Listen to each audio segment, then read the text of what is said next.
We're looking at the Altman Z score, which is a discriminant analysis done by Professor Altman. I think it was done in the 60s or 70s. It's changed over the years a couple of times, as he's redone it many times. Basically, it tests the distress of a company and the likelihood of bankruptcy. I'll leave you to further go and read papers. They're all over the internet on the actual derivation and the numbers. Now, I have used my Market XLS add-in to derive the numbers and form the statistics and give the output.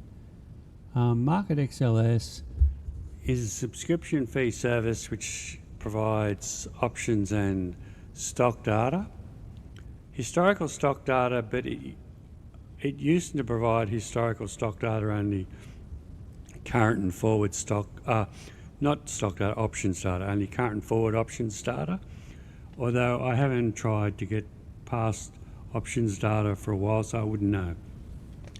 Now, I subscribed in about 2016. I was an early adopter, so I do not pay the same subscription fees that people do now.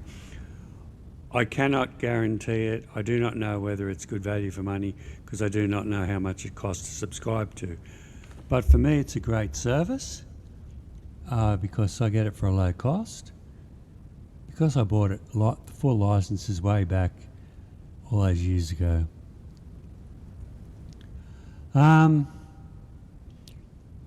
Anyway, that's the disclaimer out of the way. I'm not promoting it. I'm just saying I'm using it here for getting the data. You could enter the data with Yahoo or somewhere else if you liked. I want to get things done quickly, so I just click a button and download it. I'll show you in a minute. Now, this is a typical DuPont analysis: return on investment, equity, net margin, asset, equity multiplier, and we're looking at Intel. So I'll break it down for you. The return on assets is quite good, 10% in 2023. Now, you have to use the last financial year because it needs 4 quarters to be accurate, and in 2024 the 4 quarters aren't finished yet. And anyway, return on equity is 41%, which is good. Net margin 10%, which is okay. Asset turnover 33%. Equity multiplier 1.74. And that's the total assets, total liabilities, total equity. All looks well. However, if you look at Mr. Altman's Z score, you will see all is not well with Intel. You can see it's been pressured in the market by NVIDIA, as when you get all those statistics and a Z score of that, you see that a Z score average for bankrupt companies is 502. Likelihood of bankruptcy is high if below 1.88. So it's sort of between non-bankrupt and distressed companies. And the same for, it's only just over, that's for private manufacturing. It's not a private manufacturing company, it's a public manufacturing company, nor is it a general use. So for public manufacturing, it's between likelihood of bankruptcy, a fair bit above that, but not quite running healthily. So it's in a bit of distress, but with these sort of fundamental statistics from the DuPont analysis, it's still solid. For a comparison, we can look at NVIDIA and AMD, which is a competitor, see what they do. So we'll type A, M, where's D? D, click enter. And what do they get? They get, well, AMD is doing quite solidly. It's in a lot less distress than Intel. It's quite surprising. Now we'll look, but this is the surprising bit. We'll look at AMD's DuPont score.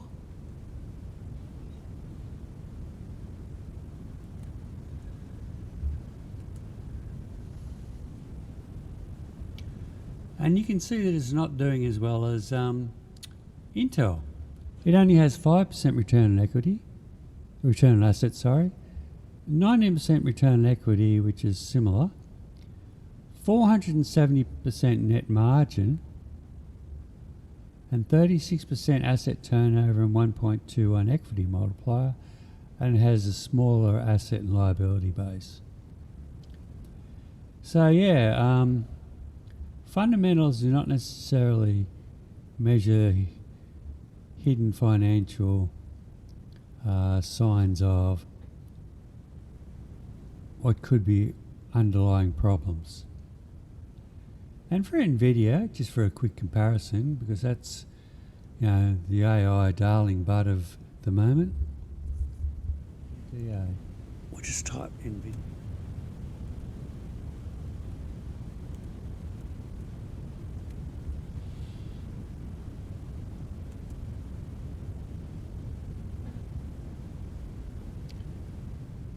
NVIDIA statistics are not as good as AMD, surprisingly, but they're solid. 3.35 in the middle, just a bit above a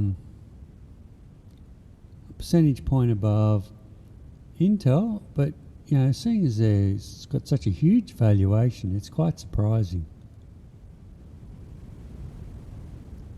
You never can tell with as I say, the popular opinion of pundits and the mass market is not so wise.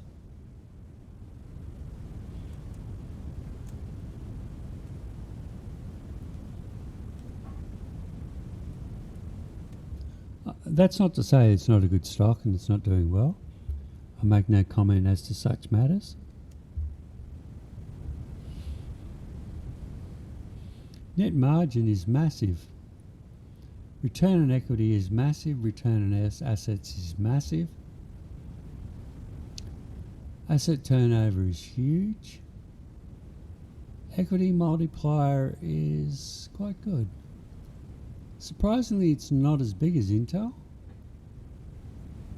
Still, even though it's still big. It's not over 5. It's not a super healthy company. It's doing okay, as at best you can say. The financial fundamentals are going gangbusters, but they're not a realistic analysis of the underlying statistical analysis. Anyway, I hope you find this helpful. Signing off.